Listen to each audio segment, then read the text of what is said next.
بسم اللہ الرحمن الرحیم۔ اعوذ باللہ من الشیطان الرجیم، بسم اللہ الرحمن الرحیم۔ عزیز طلبہ کرام، آج ہم اصول الفقہ المظفر کا سبق نمبر 107 پڑھنے جا رہے ہیں، اور آج انشاءاللہ ہم بیان کریں گے دلالت سیاقیہ کی تیسری تقسیم کو، جو کہ دلالت اشارہ کے نام سے۔ اس کو بیان کرنے کے بعد انشاءاللہ جو ہم نے ابتدا میں بیان کیا تھا کہ ہماری جو گفتگو ہے کلی طور پر دو مقامات کے بارے میں ہوگی۔ پہلی جو ہے وہ ان دلالات کے بارے میں بیان کریں گے کہ یہ کس کی قسم شمار ہوتی ہیں، ان دلالات کا معنی کیا ہے۔ اس بات کو بیان کرنے کے بعد پھر آخر میں ہم نے کہا تھا کہ ہم جہت ثانیہ میں دوسرے مقام میں انشاءاللہ پھر ان کی حجیت کو بیان کریں گے۔ آج انشاءاللہ دلالت اشارہ کو پہلے بیان کریں گے، اور اس کو مکمل کرنے کے بعد پھر انشاءاللہ ان تین دلالتوں کی حجیت کے حوالے سے گفتگو کریں گے۔ فرماتے ہیں الثالث دلالت الاشارہ، تیسری ہمارے پاس دلالت اشارہ۔ فرماتے ہیں اس قسم کی کچھ خصوصیات ہمارے سامنے آتی ہیں۔ پہلی کیا ہے کہ یہ قسم گزشتہ دونوں قسموں کا برعکس ہے، یعنی پہلی قسم دلالت اقتضاء اور دوسری قسم دلالت تنبیہ، یہ ان دونوں کا برعکس ہے، یعنی نہ اس کے اندر دلالت اقتضاء والی خصوصیات پائی جاتی ہیں اور نہ اس کے اندر دلالت تنبیہ والی خصوصیات پائی جاتی ہیں۔ اس طرح کے فرماتے ہیں کہ یہ قسم جو ہے مقصود متکلم نہیں ہوتی۔ ہم نے کہا تھا دلالت اقتضاء بھی مقصود متکلم ہوتی ہے اور دلالت تنبیہ بھی مقصود متکلم ہوتی ہے، متکلم اس کو مراد لے رہا ہوتا ہے، لیکن یہ دلالت اشارہ ہے یہ مقصود متکلم اور مراد متکلم شمار نہیں ہوتی، پہلی بات۔ اور دوسری بات، نہ ہی کلام کا صدق اور کلام کا صحیح ہونا اس دلالت پر موقوف ہوتا ہے، جس طرح کہ دلالت اقتضاء میں ہم نے بیان کیا تھا۔ فرماتے ہیں اس میں اس طرح کی چیز موجود ہوتی نہیں ہے۔ اس طرح فرماتے ہیں کہ یہ والی جو قسم ہے یہ ہمیں صرف دلالت التزامیہ سے سمجھ آتی ہے، البتہ اس میں لزوم غیر بین ہوتا ہے، یا پھر لزوم بین ہوتا ہے لیکن بالمعنی الاخص نہیں ہوتا بلکہ بالمعنی العام ہوتا ہے۔ فرماتے ہیں لزوم بین کی وجہ سے جو کہ خود دلیل کا محتاج ہوتا ہے، یعنی ہمیں کیا آسانی سے اور فقط دلالت التزامیہ کے بیان کر دینے سمجھ میں نہیں آتا، بلکہ اس کے لیے ہمیں دقت عقلی کی ضرورت پڑتی ہے۔ دلیل و برہان استدلال کے ذریعے کیا کرتے ہیں کہ دلالت التزامیہ جو ہے وہ اس بات پہ دلالت کر رہی ہے، اس کو ہم دلالت اشارہ کا نام دیتے ہیں۔ یہ اس کی چند خصوصیات ہیں، اسی بات کو اوپر بیان فرمانے پر کہتے ہیں الثالث دلالت الاشارہ، تیسری کیا ہے دلالت اشارہ ہے۔ وَيُشْتَرَطُ فِيهَا، فرماتے ہیں اس میں شرط ہے دلالت اشارہ میں علی عکس دلالتین السابقتین، گزشتہ ہم نے دو دلالتیں بیان کی، ان کے برعکس کیا ہے اس میں شرط پائی جاتی ہے، کس بات کی؟ اللہ تکون الدلالۃ مقصودۃ بالقصد الاستعمالی، کہ دلالت جو ہے وہ قصد استعمالی اس میں مقصود نہ ہو، بحسب العرف، عرف کے اعتبار سے، یعنی عرف کیا کرتا ہے، عرف کے ہاں اس طرح کی دلالت جو ہے وہ مقصود متکلم شمار نہیں ہوتی، جس طرح کہ ہم نے گزشتہ دو اقسام کے بارے میں کہا تھا۔ آگے فرماتے ہیں لیکن مدلولھا لازم لمدلول الکلام، فرماتے ہیں کہ اس کا جو مدلول ہے وہ دلالت التزامیہ کے ذریعے ہمیں معلوم ہوتا ہے، لیکن کس طرح سے؟ لزومن غیر بین، یا وہاں پہ لزوم غیر بین ہوتا ہے، او لزومن بینا، یا لزوم بین تو ہوتا ہے لیکن بالمعنی العام، میں معنی عام کے مطابق ہوتا ہے، معنی اخص کے اعتبار سے نہیں ہوتا۔ اب اس میں فرق نہیں ہے سواء استنبط المدلول من کلام واحد ام من کلامین، کہ آپ اس مدلول کو چاہے ایک کلام سے سمجھ رہے ہوں یا آپ اس کو دو کلاموں سے سمجھ رہے ہیں۔ انشاءاللہ دونوں کی مثال دیں گے، پہلے دو کلاموں کی مثال دیں گے، اس کے بعد انشاءاللہ پھر کلام واحد کی مثال دیں گے۔ فرماتے ہیں یہ جو دلالت التزامیہ سے چاہے بالمعنی العام ہو یا لزوم غیر بین کی صورت میں ہو، یہ جو ہمیں دلالت اشارہ سے سمجھ میں آ رہا ہے چاہے کلام واحد سے سمجھ میں آ رہا ہو یا آپ دو کلاموں کو ایک ساتھ جوڑتے ہیں پھر آپ کو اسے سمجھ میں آ رہا ہو۔ دو مثالیں دیں گے انشاءاللہ۔ پہلی مثال دے رہے ہیں کس کی؟ یہاں پر دو کلاموں کی مثال پیش کریں، یعنی یہ دو آیات مجیدہ ہیں، ان دو آیات مجیدہ کو جب آپ آپس میں ملائیں گے دلیل و برہان کے ذریعے آپ کے لیے بات واضح ہو جائے گی کہ یہاں پہ ایک تیسری چیز کو مراد لیا جا رہا ہے، اسباب دلالت اشارہ۔ دلالت اشارہ کیا کرے گی؟ دلالت التزامیہ کے ذریعے اس تیسرے مطلب کو ہمارے لیے واضح کر دے گی۔ غور کیجئے گا، مثال ذالک، فرماتے ہیں اس کی مثال کیا ہے؟ دلالت الآیتین علی اقل الحمل، ہمارے سامنے دو آیتیں جو کہ اقل حمل پر دلالت کرتی ہیں، کون کون سی؟ وہما آیتو وحملہ وفصالہ ثلاثون شہرا، فرماتے ہیں یہ والی جو کیا کہتی ہے کہ حمل اور دودھ چھڑوانے کا جو زمانہ ہے، یعنی حمل کی ابتدا اور دودھ چھڑوانے کا جو زمانہ ہے وہ کتنا ہے؟ 30 مہینے ہے، یعنی تقریباً بن جاتے ہیں 2.5 سال۔ وہ آیت، اور دوسری آیت جو کیا کہتی ہے؟ والوالدات یرضعن اولادہن حولین کاملین، جو مائیں ہیں وہ اپنی اولاد کو مکمل 2 سال تک کیا ہیں؟ دودھ پلائیں۔ اب فرماتے ہیں یہ آیت کیا کہہ رہی ہے؟ 2 سال دودھ پلانا ہے، اور یہ کیا کہہ رہی ہے کہ دودھ چھڑوانے کا اور حمل کا زمانہ جو ہے وہ 30 ماہ تک ہے۔ اب فرماتے ہیں اس کا مطلب ہے کہ یہ 30 ماہ ہے اور یہ 2 سال ہیں، یعنی 2 سال کتنے بن جائیں گے؟ تقریباً 24 ماہ۔ اب اس 30 میں سے اگر ہم 24 ماہ نکال دیتے ہیں تو اس کا مطلب کیا ہوگا کہ ہمارے سامنے جو حمل کا زمانہ، کیونکہ فصال کا زمانہ تو بیان کر دیا، فصال کی وضاحت بھی کر دی کہ یہ 2 سال ہیں، یعنی 24 ماہ کو نکال کے جو حمل کا کم سے کم زمانہ ہے وہ تقریباً بن جائے گا ہمارے سامنے 6 माह बन जाएंगे। क्यों? इसलिए कि 2.5 साल में से 2 साल निकाल दिए तो 6 माह हमारे सामने बच जाते हैं। ये 6 माह अकल हमल है। फरमाते ये जो अकल हमल की मुद्दत को समझा जा रहा है, ये किसे समझा जा रहा है? दलालत इशारा से समझा जा रहा है कि दोनों आयतों को मिलाया, दलील और बुरहान के जरिए हमने साबित किया कि यहां पर जो मुराद लिया जा रहा है वो अकल हमल की मुद्दत को बयान किया जा रहा है। हालांकि हकीकत में देखा जाए तो ऐसा नहीं है, बल्कि ये दोनों आयतें जो है वो किस बात को बयान करी? पहली वाली जो आयत है वहमलुहु व फिसालुहु सलासुना शहरा, ये उस मुद्दत को बयान कर रही है कि जिसमें मां अजियत बर्दाश्त करती है अपनी औलाद के लिए, कि 30 माह तक जो है वो मां अजियत बर्दाश्त करती है। और जो दूसरी आयत है वो किस बात को बयान कर रही है?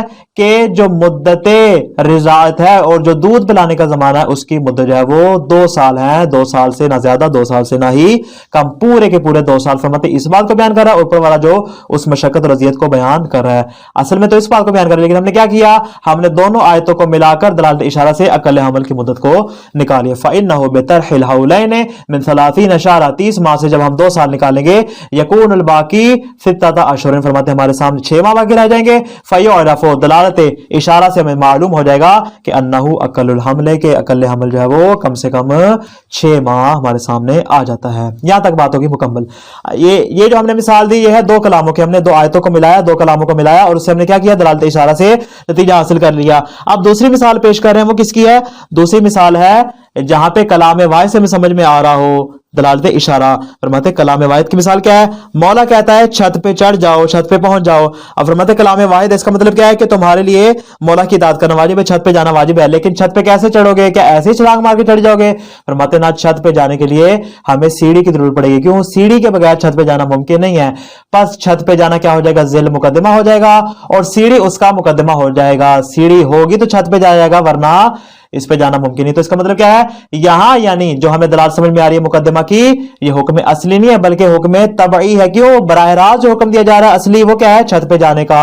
और जो हुक्म तबई है वो क्या बयान किया जा रहा है? सीढ़ी। फरमाते ये सीढ़ी वाला मुकद्दमा जो हमें इस कौल से समझ में आ रहा है, ये दलालत इशारा से समझ में आ रहा है। व मिन हाज़ल बाब दलालत वजूब शै अला वजूब मुकद्दमत, फरमाते हैं एक चीज के वजूब का उसके मुकद्दमा के वजूब पर दलाल करने चला। आगे मुकद्दमा वाजिब की जब बात आ जाएगी उसको हम तफसील से बयान करेंगे। फरमाते जहां पे मुकद्दमा वाजिब के ऊपर कोई दलील दलाल कर रही हो उसको भी हम दलालत इशारा में से करार देंगे। क्यों? लिअन्नहु लाज़िमुन लिवजूब ज़िल मुकद्दमा बिल्लुज़ूमिल बैयिन बिलमानल आम, इसलिए कि ज़िल मुकद्दमा के वजूब से मुकद्दमे का वजूब लाजिम हो जाता है, अलबत्ता वहां पे लुज़ूम बैयिन बिलमानल आम होता है। लुज़ूम बैयिन बिलमानल अखस वहां पे मुराद नहीं होता। बस चूंकि ये सूरत हाल है कि हमें ज़िल मुकद्दमा के वजूब से असबाब दलालत इल्तिजामिया और असबाब दलालत इशारा ये बात वाज़ेह हो जाती है कि ज़िल मुकद्दमा के साथ मुकद्दमा भी वाजिब है। वलिज़ालिका जअलू वुजूबल मुकद्दमते वुजूबन तबईयन ला असलिया, इसी बना पर फरमाते हैं उसूली जो है वो मुकद्दमा के वजूब को वजूब तबई करार देते हैं, वजूब असली करार नहीं देते। क्या कहते हैं? वजूब असली जो है वो कौन सा है?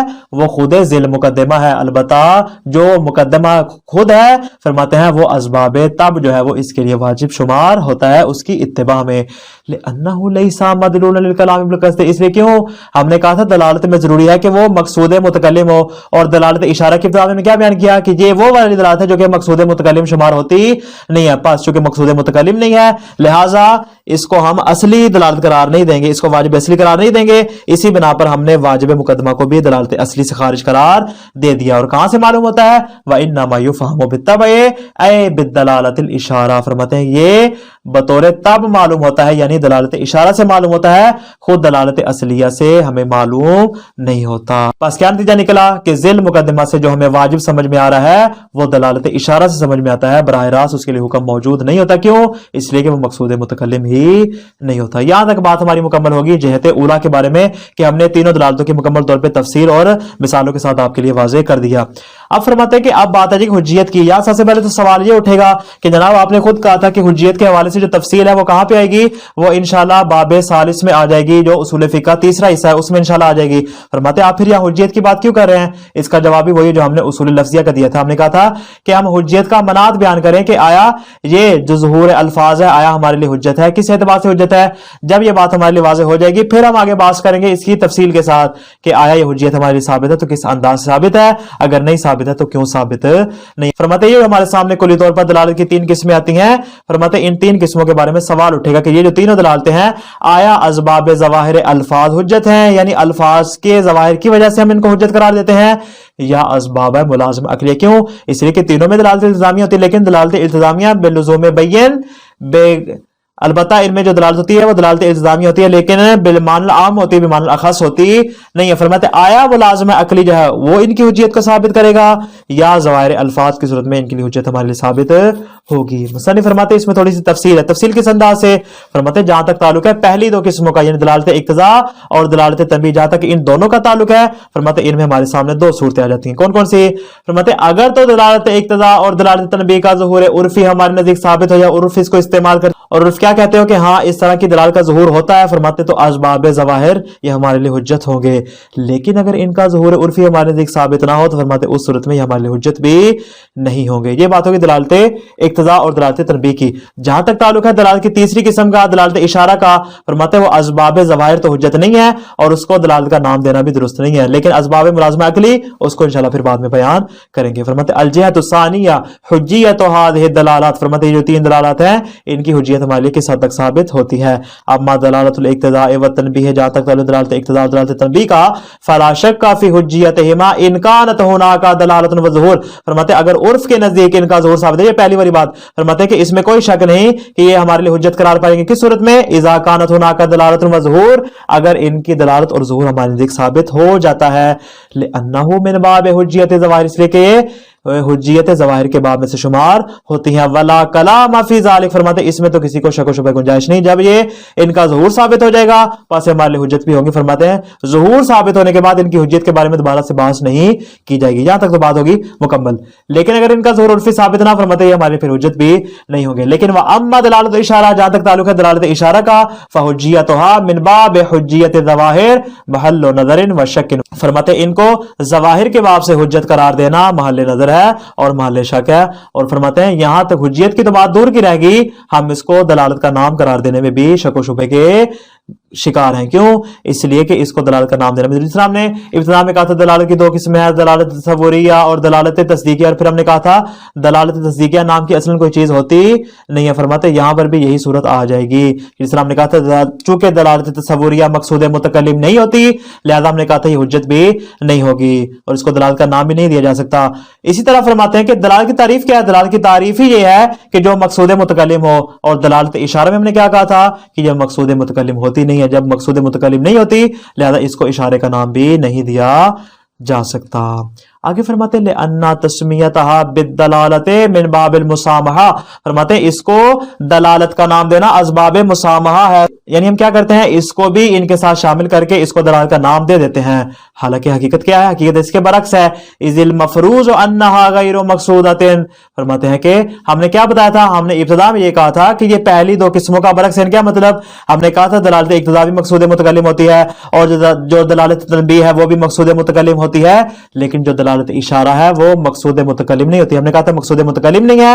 वद्दलालतु ताबिअतुन लिल इरादा, और मुकद्दमात में हमने बात साबित की थी कि दलालत हमेशा ताबे इरादा होती है। दलालत तब होगी जब मुतकल्लिम उसका इरादा करेगा, बगैर इरादे के हम उसको दलालत का नाम नहीं दे सकते। जब यह सूरत हाल है, फरमाते वहक़्क़ुहा अन तुसम्मा इशारतन व इशारन फ़क़त बगैर लफ्ज़ दलाला, फरमाते पास हम इसके साथ दलालत का लफ्ज नहीं लगाएंगे, बल्कि इसको सिर्फ इशारा का नाम देंगे, या हम इसको इशार का नाम देंगे। क्यों? इसलिए कि ये मकसूद मुतकल्लिम नहीं होती, पास ये दलालत भी नहीं कह सकते। फलैसत हिया मिन ज़वाहिर फी शै, फरमाते जब ये ज़वाहिर नाम की कोई चीज नहीं है, जब इसके अंदर दलालत नाम की कोई चीज पाई नहीं जाती, तो फरमाते हत्ता तकूना हुज्जतन मिन हाज़िहि जहत, तो जब हम दलालत के बारे में ही इश्काल करें कि दलालत ही हमारे नजदीक साबित नहीं, फरमाते फिर इस एतबार से इसकी हुज्जियत में भी कोई बात नहीं होगी, कोई बहस नाम की कोई चीज नहीं होगी। यहां तक तो बात होगी किसकी? पहली सूरत की।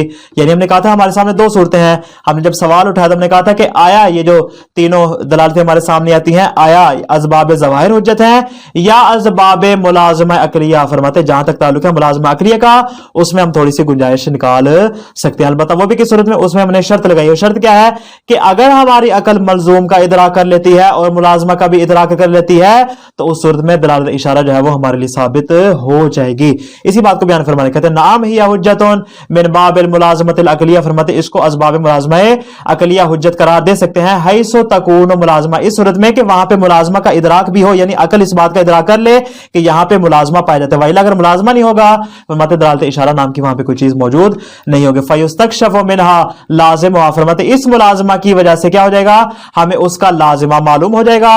अब उसमें फर्क नहीं है, सवा उनका ना हुक्मा अब गैर हुक्म, उसमें फर्क नहीं, चाहे जो हमें मालूम हो रहा है वो हुक्म हो या गैर हुक्म हो, बहरहाल दलालत इशारा क्या कर लेगी, हमारे लिए उस लाजमे को साबित कर देगी। यानी कलाम के अंदर दो चीजों का होना जरूरी है, एक मलजूम भी होना चाहिए और दूसरा आपको मुलाजमे का भी इल्म होना चाहिए। जब दोनों चीजों का इल्म हासिल हो जाएगा तो उससे आपको फिर लाजिमा भी मालूम हो जाएगा। आसान सी मिसाल दे रहे हैं, कल अखज़ बिलवाज़िम में इकरार मुक़र्र, काजी के सामने अदालत में जज के सामने क्या करता है, इकरार करने वाला इकरार करता है। किसी ने जुर्म किया, कहता है मैं अपने जुर्म का इकरार करता हूं, 3 मरतबा इकरार कर लेता है। व इल्लम यकुन कासिदन लहा, अगरचे से जबरदस्ती इकरार करवाया जा रहा हो, व इल्लम यकुन कासिदन लहा, उसका कस्द ना भी करे, औ काना मुनकरन, या वो क्या मुलाजमे का इनकार भी कर रहा हो, लेकिन इसके बावजूद फरमाते हैं कि जो काजी साहब हैं, जो जज साहब हैं, वो क्या करते हैं, उसके इकरार को अक्स करते हैं और उसके मुताबिक जो है वो फैसला अंजाम देते हैं। यहाँ क्या है, यहाँ मुलाजमा अकलिया पाया जाता है और अकल इस बात का इकरार करती है कि चूंकि इसने इकरार कर लिया लिहाजा इसके ऊपर ये जो एक इल्जाम है या जो जुर्म है उस पर साबित हो जाएगा। वसयाती फी महल्लिही फी बाबिल मुलाजमतिल अकलिया, इंशाअल्लाह ताला फरमाते हैं अपने मकाम पे इंशाअल्लाह इसकी तफसील आ जाएगी। मुलाजमा अकलिया से हम किस तरह किसी चीज को साबित कर सकते हैं, इंशाअल्लाह उसूलुल फिक्ह हिस्सा 2 में इसकी तफसील आ जाएगी। तो खुलासा क्या हुआ आज के दर्स का कि दलालत इशारा की 2 खसूसियात है, एक ये कि मकसूद मुतकल्लिम नहीं होती और दूसरा केस में लुज़ूम गैर बैयन होता है या लुज़ूम बैयन तो होता है लेकिन बिलमानुल आम होता है। फिर फरमाया कि तीनों दलालात की हुज्जत के बारे में हमारे सामने 2 सूरतें आती हैं, या अज़ लिहाज़ ज़ुहूर या अज़ लिहाज़ मुलाज़िम अकलिया। हमने सवाल उठाया कि या ज़ुहूर के एतबार से हुज्जत है या मुलाज़िम अकलिया के एतबार से हुज्जत है। फरमाते जहां तक ताल्लुक है दलालत इक़्ज़ा और दलालत तनबीह का, उसमें 2 सूरतें हैं। अगर तो इनका ज़ुहूर उर्फ़ी और इनकी दलालत साबित हो जाए फरमाते तो ये हुज्जत है, लेकिन अगर इनका ज़ुहूर साबित ना हो तो उस सूरत में ये हुज्जत नहीं है। और दलालत इशारा में भी हमारे सामने 2 सूरतें हैं। अगर हम अज़ लिहाज़ ज़ुहूर अल्फाज की बात करें तो फरमाते उस सूरत में इसको दलालत का नाम देना भी जरूरत नहीं चाहिए कि हम उसकी हुज्जियत की बात करें। और अगर हम अज़ लिहाज़ मुलाज़िम अकलिया की बात करें फरमाते उस सूरत में इसकी हुज्जियत साबित की जा सकती है अगर मलजूम और मुलाजमा का अकल इदराक कर ले। 2 चीजों का यहाँ पे होना जरूरी है, मलजूम का भी और मुलाजमा का भी। जब अकल इन 2 चीजों का इदराक कर लेगी तो हमारे नजदीक दलालत इशारा से लाजमा भी साबित हो जाएगा। वस्सलामु अलैकुम व रहमतुल्लाहि व बरकातुहू।